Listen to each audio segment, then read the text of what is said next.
Hey everybody, January's over, the minerals are back in their boxes, and in just a few minutes I am going to announce the winners of the competition and give you a little something extra this month.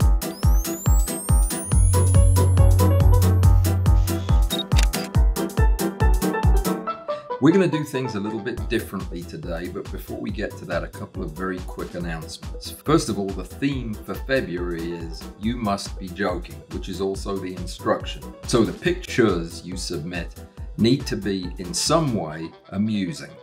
They need to make me smile, or better yet, laugh. And that's how you'll win, is by making me laugh. It has to be a good picture too, though, and it has to be of something small, not teeny tiny. It's hard to get a paramecium to be funny, but small, you know? Second thing, I want to encourage anybody who has considered supporting me to come over to Patreon and take a look at the site. One great way to learn macro photography is to take private instruction from somebody who knows what they're doing, like me, and my private instruction is rather expensive. In fact, it's very expensive, but for those who are members of Patreon, you get a deeply discounted rate. It's less than half price. But if you have interest in getting some lessons, now would be a good time to join Patreon to get those prices. www.patreon.com/Allan Walls Photography. Talking about private lessons, there's something else I'm going to be doing with the competition prize. We'll announce the prize every month before the competition from now on. Sometimes the prize will be private lesson time with me, but usually it'll be a physical prize. Now, if you win the physical prize, but you don't want it because you live in the UK and you'll have to pay duty on it, or you live in Canada and it'll never get to you, then you have the option instead of choosing a period of time in one-on-one session with me to do whatever you want, to work on whatever you want, to learn anything that I'm equipped to teach you, or learn nothing at all, just to chat if you want, or review your pictures, or look at your setup and give you advice on how to improve it. Doesn't matter. Whatever it is you want to do, we'll do it for that period of time. And I will also include, as a sweetener for anybody who's overseas, whatever the shipping would have cost me, that will also be included in calculating the length of the session you get. But in no case would it ever be less than a full hour, which is a $200 value. Okay, so what are we doing differently today? Now, last month, what I did was I went through every picture and said something about every entry, and that was a lot of fun. That is not going to be a good idea going forward. It takes up too much time. So I'm going to go back to just announcing the honorable mentions up through the winners and spend a little bit of time looking at each of their photographs. But this week we have something special because I was asked at a live stream, which is always the best place to ask me something, is at a live stream, because you'll probably get it answered. But Jamie asked me if I could share with the audience what it is I am judging when I judge the photos in the competition. And I thought that was a really good question. So what I've done is I've made a PDF of what my judging criteria are and how many points are available for each of those criteria. But I thought what I might do today was run through them real quick in this video and show you examples from this competition of where people would have scored highly or not so highly in that particular category. And I do that in a very sensitive and gentle way. Okay, sound good? I am absolutely thrilled to say that in the month of January, we didn't have a single issue with a photograph being submitted without a name or without a title. So nobody was vaporized all month long. The robots are a little upset. So in January, we have 11 honorable mentions, 2 special mentions, 2 third places, 1 second place, and a winner. And we're going to get to all of them in just a second when I tell you how I did the scoring. I have a spreadsheet that I use and I enter my scores in each little box as I go. I'm very systematic about it and I don't change my score once it's done. So the first criteria is thematic consistency or accuracy. That means the picture you turned in fits with the theme. Now, it was minerals, so a higher score would go to a picture like this from Gilles. This is Mineral Rich Sample is the title. And yeah, that's clearly minerals. So that would get probably 10 points.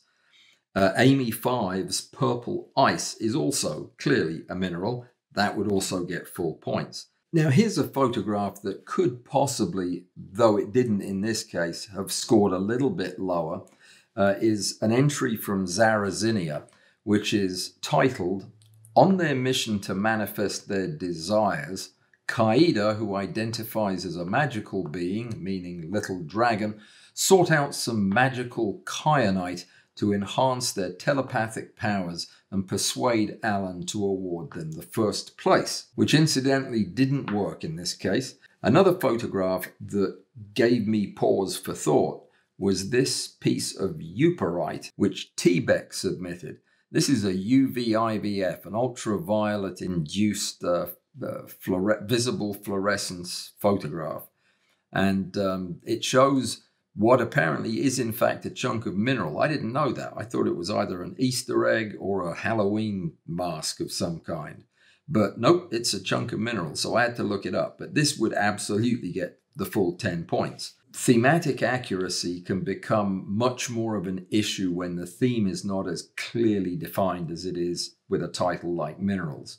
But that is one of the ways that you can get some easy points, is just make sure you're in the right competition. The second criteria for a full 10 points is creativity.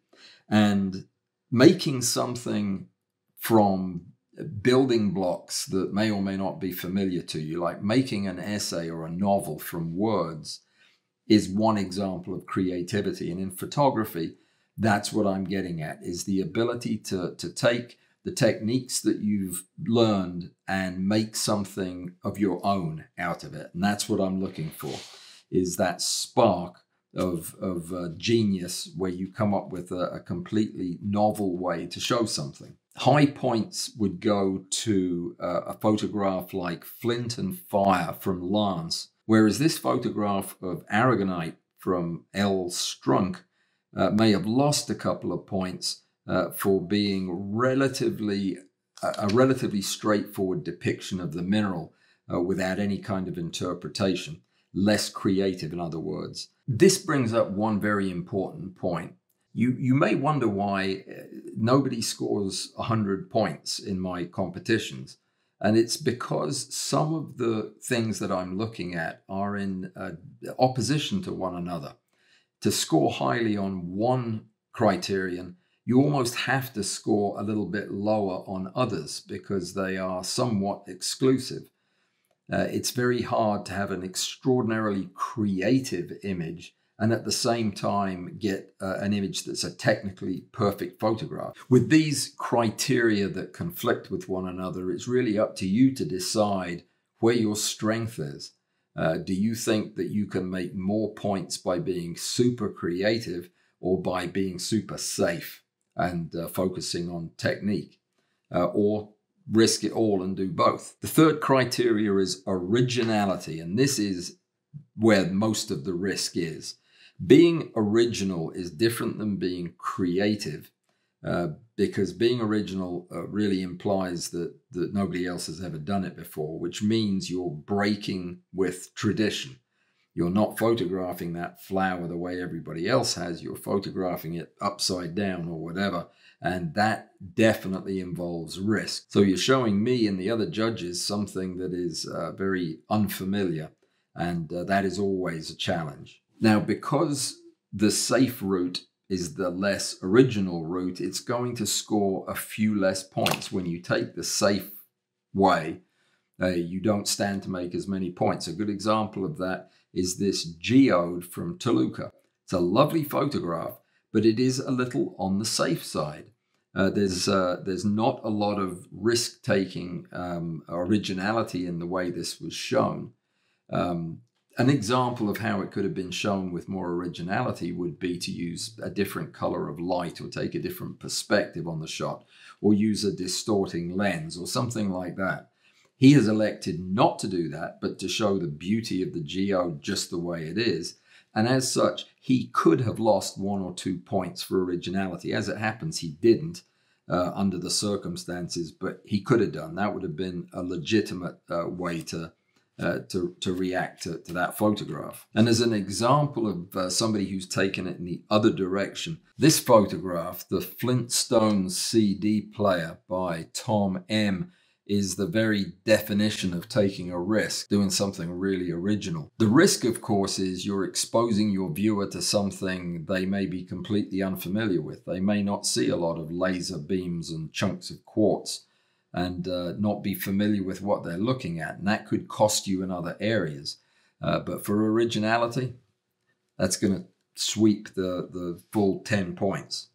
Another 10-pointer is the story, and this is one that you hear me bang on about. In my opinion, every picture tells a story. It may not be a very clear story or a very complete story. It may not make sense as a story, but it tells a story or part of one. And you don't have to tell us what the story is in your picture, but you have to open the door for us to create the story around it. So the way I judge this criteria of story is I look at the picture and I try to think, what is the artist showing me? What does he want me to hear or see or feel when I see this picture? A great photograph will elicit some type of an emotional response in the viewer. And probably the best example out of this entire competition is Kasem's photograph of a diamond-coated dental drill. This thing gives me the heebie-jeebies just looking at it, and the colors that he has chosen to accent the photograph with are perfect. And boy, does this tell a story.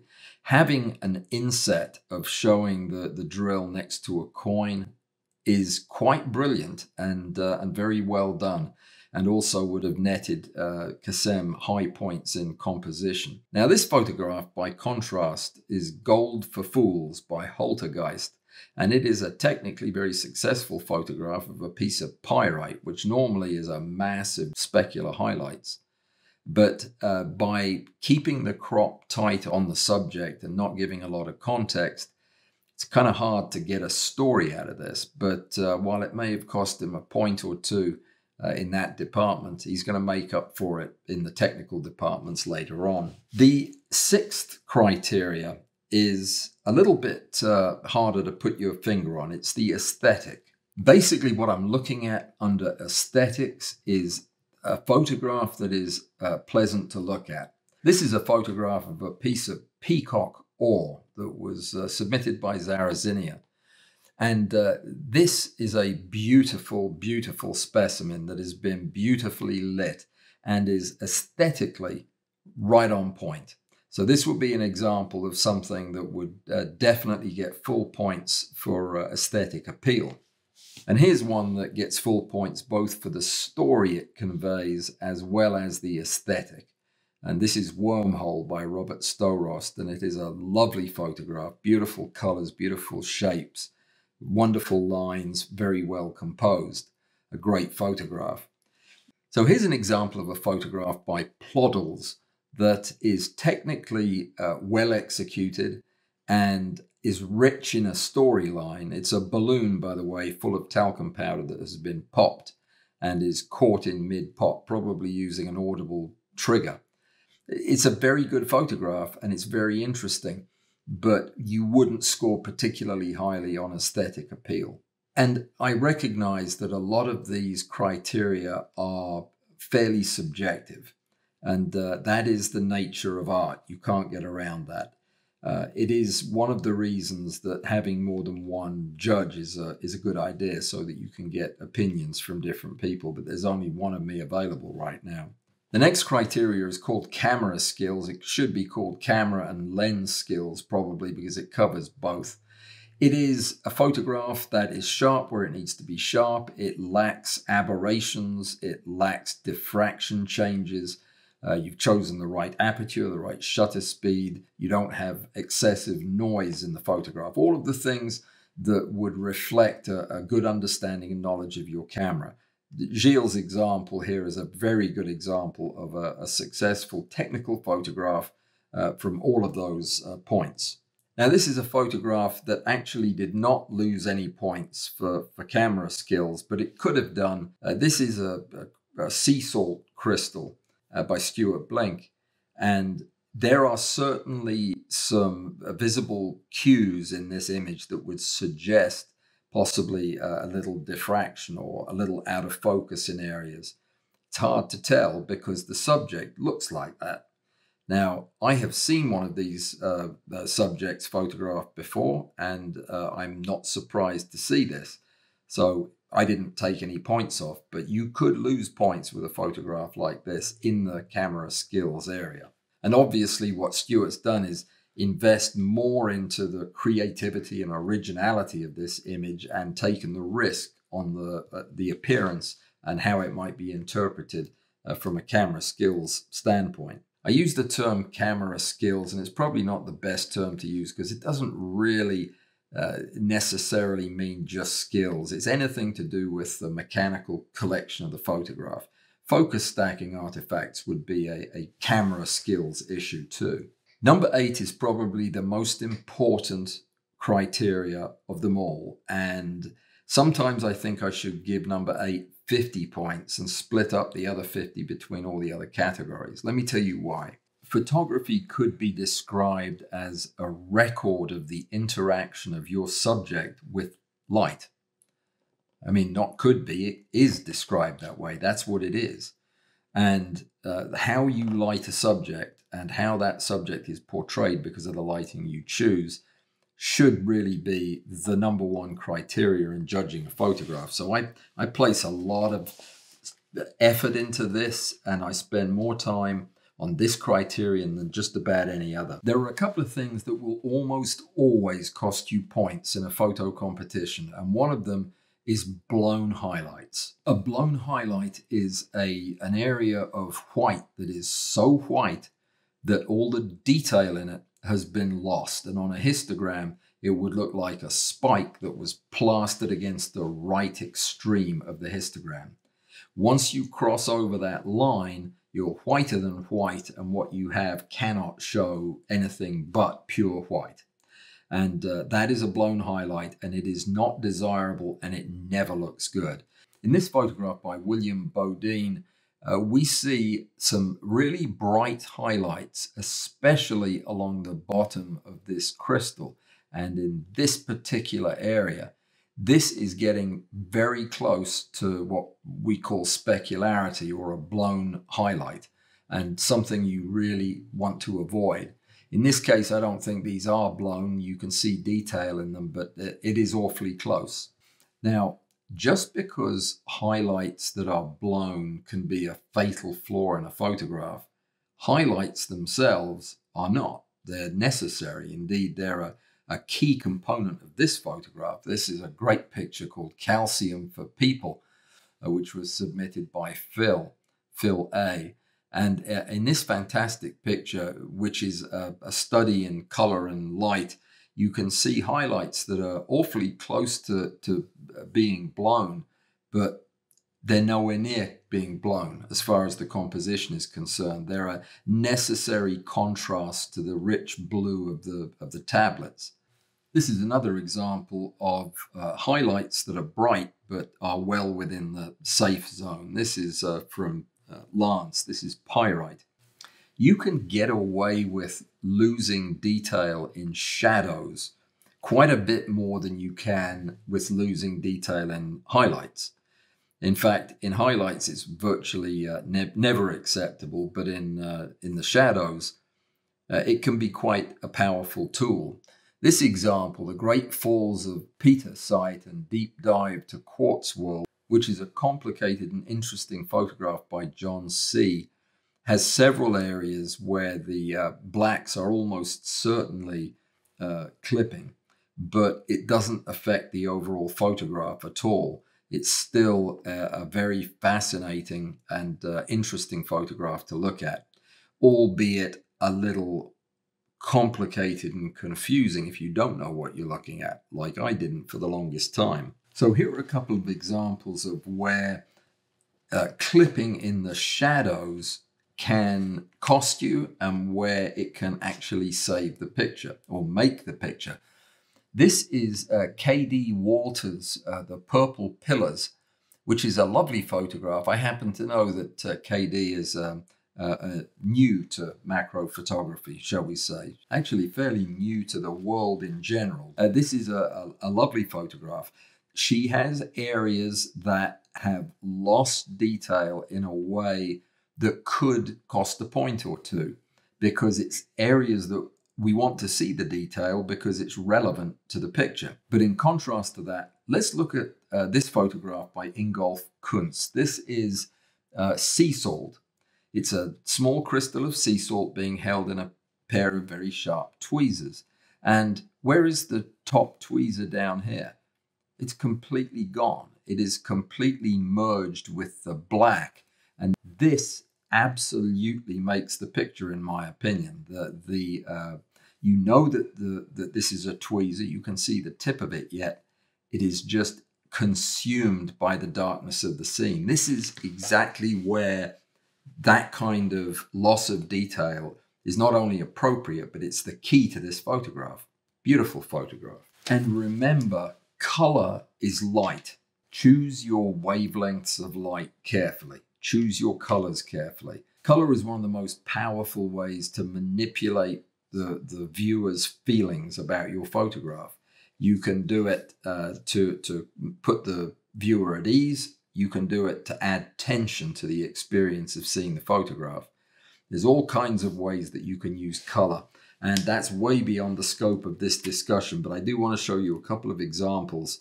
This is a photograph of an amethyst crystal with water droplets, but I would not have known that Posset had actually photographed water droplets here unless that was in the title.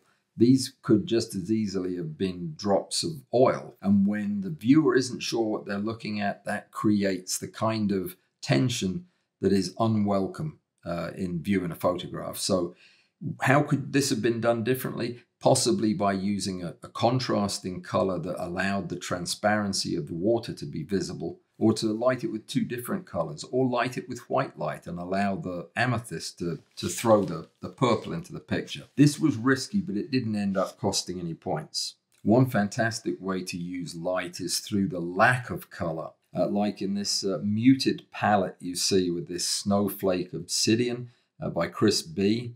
Now this is a black and white rock, but the inclusions in the obsidian definitely have color.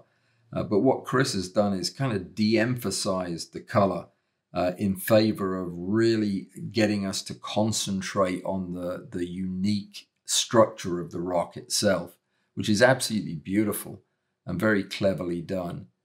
There are splashes of color, but they don't dominate. This is well lit. This gets full points for lighting. Without a doubt, the category of lighting is the hardest category to judge and to describe, and is the one I spend the most time on during these competitions. Criteria number 9 is composition. A beautifully composed photograph should not say anything in your head about composition. It should just be. Composition is something that we have to learn. If you want to learn composition, read any photography book on the subject. You could even watch my video on the subject. Buy a book of time life photographs and just thumb through its pages, and on every page, look for the composition. See how the artist has put that photograph together in a way that makes it pleasing. Yeah, that's how you learn. And that and taking pictures and getting somebody to critique them with you. So let me show you a couple of examples of composition at its finest. Beautifully simple, powerfully effective. The composition of this photograph, Silica Gel Beads by Macro Everything Around Me, is masterful. It really is. It's exactly how it's supposed to be done. Another example of beautiful composition is this Fossil Ammonite by AWP. A beautiful photograph, and one that just begs to be looked at and looked at and looked at. This has This has some amazing qualities of color and depth, and it's been photographed fantastically. And the composition of photographing it on a reflective black surface is excellent and very nicely done. A photograph that is a little bit less successful is G. Garza's photograph of a piece of quartz.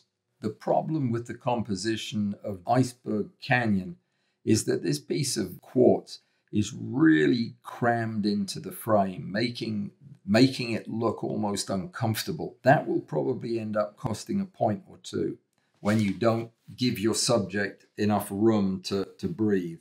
Immediately after looking at that photograph by G. Garza, I looked at this, which is his second entry, which really kind of flips everything on its head, because compositionally, this is a very clever photograph showing a stack of multicolored minerals reflected on a black surface. In fact, I wasn't sure where the surface was. It was so clean and well done. So this is a great example of good composition, interesting, that elevates the photograph. The points that are awarded for composition are awarded on the basis of where the subject is in your frame and how it's reacting or interacting with the space that it's in. Now, you get 5 points if you have a subject in the frame. Then you either get more points or less points depending on where it is in the frame and what you do with it. Here's a photograph that was a real treat to look at. This is a cross-polarized vitamin C crystal, which was submitted by Marky B18. And it is a stunning photograph. It's beautiful. The colors are fantastic. And this is an example of a great photograph that is somewhat spoiled by the composition because of the fact that the extremity of the composition on the right is cut off. And it is also somewhat asymmetrical in its space. There's nothing wrong with asymmetry if it's deliberate. But sometimes it doesn't look deliberate, and that is not pleasing to the eye. The last two categories are almost like modifier categories. The first is called difficulty. And difficulty is a 5-point category that I assign to give people a little bit of comfort at taking more of a risk. This photograph of iron disulfide crystals that was taken by Ingolf Kuntz, this is an absolute 5 out of 5 for difficulty. This is one of the most reflective minerals, planes facing in almost every direction. Getting this thing photographed without having specular highlights is well nigh impossible. Back at the beginning of this competition, I personally knew almost everybody that was submitting photographs, and I didn't need a difficulty category when the competition started because I was kind of allowing for that in how I scored everything. That's not the case anymore because I don't know who's taking these photographs. When I look at Ingolf's photograph here, I had no idea that this was his. I kind of knew the other one was his, but I didn't know this was his.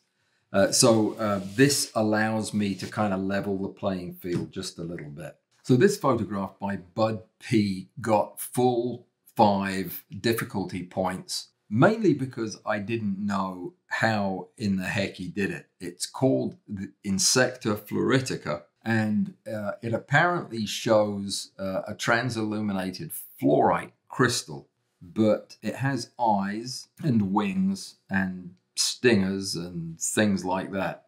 I don't know how he did this. Yeah, I just don't know. Now here's an example of a photograph that got a lot of difficulty points. This is Dr. Paul's spherulite crystals. He got full points for difficulty. This is a difficult subject. He ended up losing a lot of those points that he did get for this unretouched stacking artifact around some of the sharper edges in the photograph, which is a shame.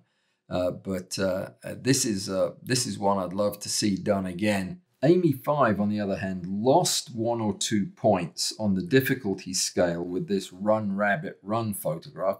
She's chosen a minimally reflective mineral that was fairly straightforward to shoot against a reflective background. She did a lovely job of it, but it wasn't a technically that difficult of a subject to shoot. But she made up for it in the quality of the photograph that she took. So choosing a slightly easier subject may be a very rational thing to do. And in this case, it certainly paid off for Amy. The final category is the strangest one of all, and it is also a 5-pointer. It is my where to hang category. This is where I have to decide where I would hang it in my house, and I assign points based on where that would be.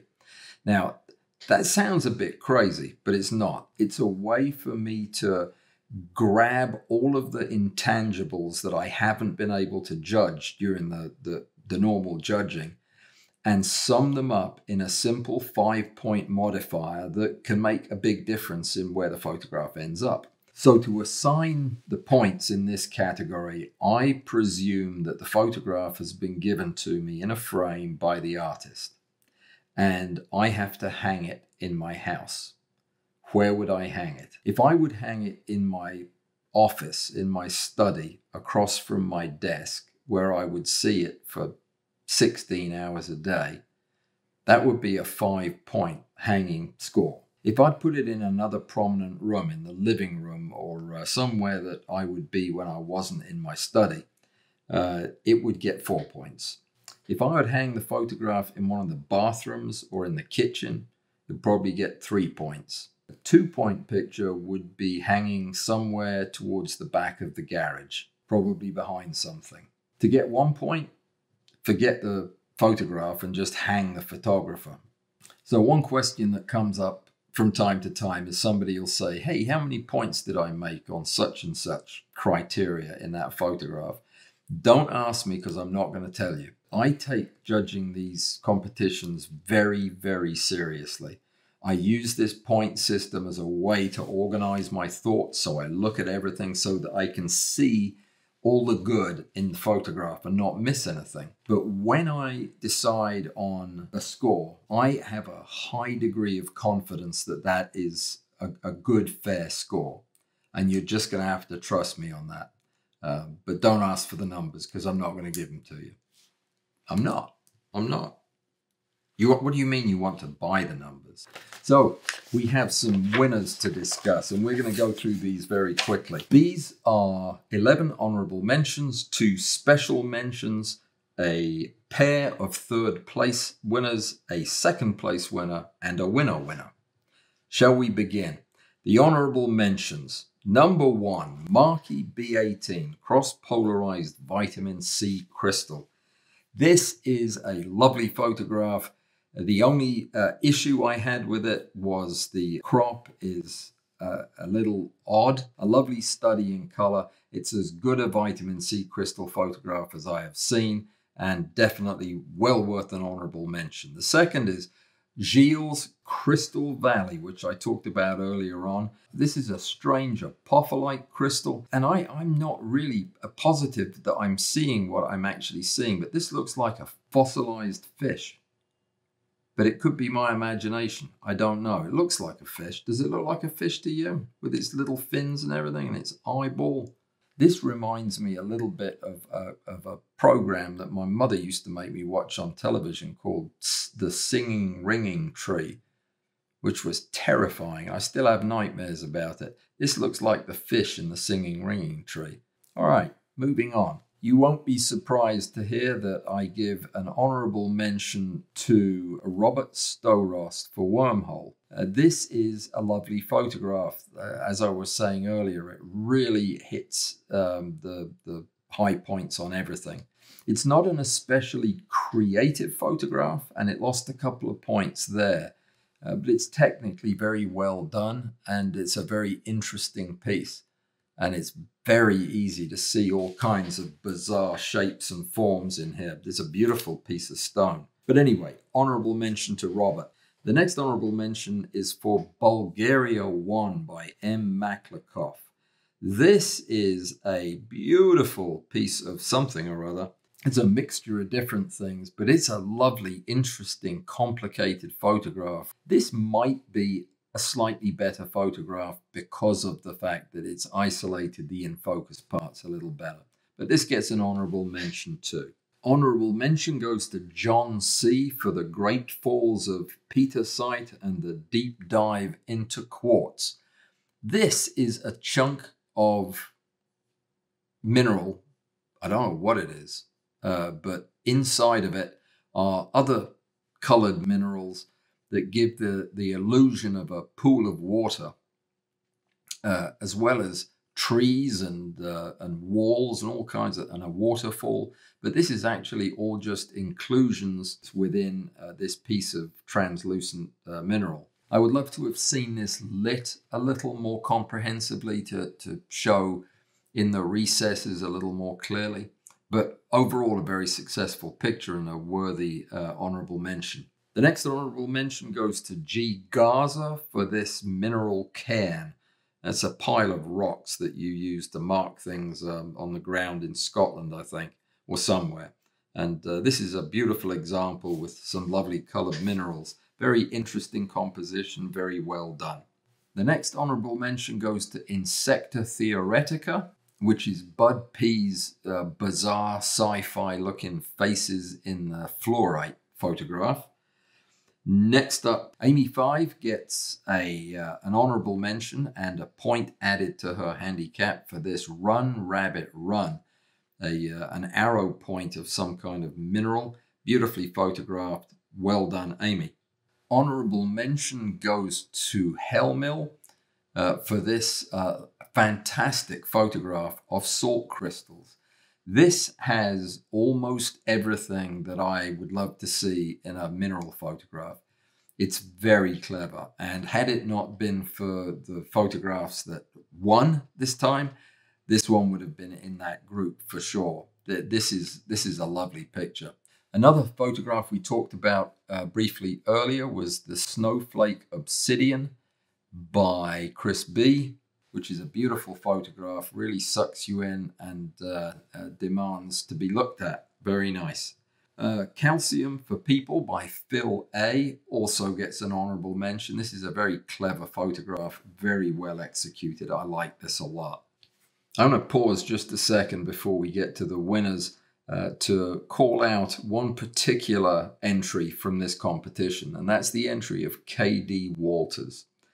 KD is the granddaughter of Jamie Walters, who's one of my newest Patreon supporters, and he, along with his two daughters, Ashley and Jessica, and little KD, worked together for about a month to take these two photographs and submit them to the competition. And I'm so proud of Jamie for doing this, to get these young folks interested and passionate about macro photography so young, when they can really develop some killer skills. But mostly just to KD for being such a sport and turning in such an impressive photograph. Well done, KD. You have a future in macro photography. I'm proud of you. So here we are with the winners. We have 2 third places, a second place, and a winner. And this was difficult, but I think I got it right. The first of the 2 third place winners is a technical masterpiece, FES2 by Ingolf Kuntz. This is a photograph of crystalline iron disulfide with mirror-like finishes that must have been an absolute nightmare to position and light in such a way as to avoid all specularity. This photograph is a technical masterpiece and beautiful to look at. Very, very well done. The second third place winner goes to Kassem for this amazing photograph of a dental burr. I absolutely love this photograph of a dental burr, even though it gives me chill bumps just to look at it. I have never seen one of these before at this magnification, but I knew instantly what it was when I saw it. This nightmarish concoction of hard metal and chunks of diamond and presumably dried blood, I guess, around the base. It makes for a very interesting composition and a very nice photograph. Congratulations on a great third place. Now, they are both great photographs, but the two that take the second and first place are really spectacular. In second place is this photograph by AWP, which is a fossil ammonite. And this is remarkable. First of all, it is a stunningly beautiful specimen of rock with so many colorful inclusions and bizarre shapes, and it's just amazing to look at. And unfortunately, I can't get any closer than this, but the material inside this is just amazing, and I could spend all day lost in this. It's a beautiful, beautiful photograph. It's been perfectly lit on a reflective background. It's a stunner. It really is lovely. Congratulations on a great second place. So the winner of the photography competition in January of 2023 is Macro Everything Around Me with silica gel beads. This is a wonderful photograph. It's beautifully executed, cleverly composed. It tells 100 different stories. What makes this such an arresting picture to me are the little tiny flaws, the defects in and on the spheres of silica. So this photograph is technically beautifully executed. The contrasting colors, just the simple white and bright red, work on every level. He's done a wonderful job of composing it to keep the horizon flat and no edges are visible. There's very little to draw your attention away from the beads themselves. Using focus to bring that first row into sharp relief and then have it immediately drop off into a very pleasing soft bokeh with the pale beads towards the back just works to give it a very natural looking depth. The artist has taken a few risks in presenting this photograph, but they've all paid off.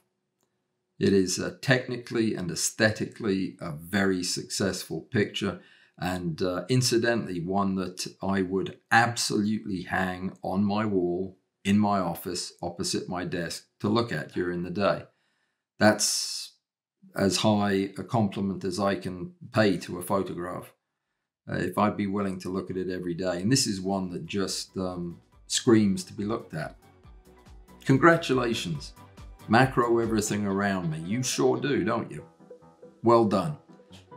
You deserve to win this competition. You've beaten out some really excellent contenders this month. So this photograph will be on my website homepage, and it'll greet any visitors to the site, and your name will be prominently displayed under it.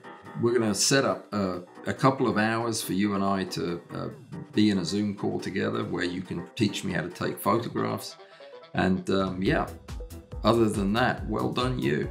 The competition for February is anything amusing that you can find in your life that's fairly small. Take a picture of it and send it in. You might win. Thanks to everybody who participated, who sent in a photograph, and who watched this video. I really do appreciate it. Thank you to my Patreon supporters as well. Thanks and congratulations especially to our winners Ingolf, Kasem, Paul, and of course, Macro Everything Around Me. Well done.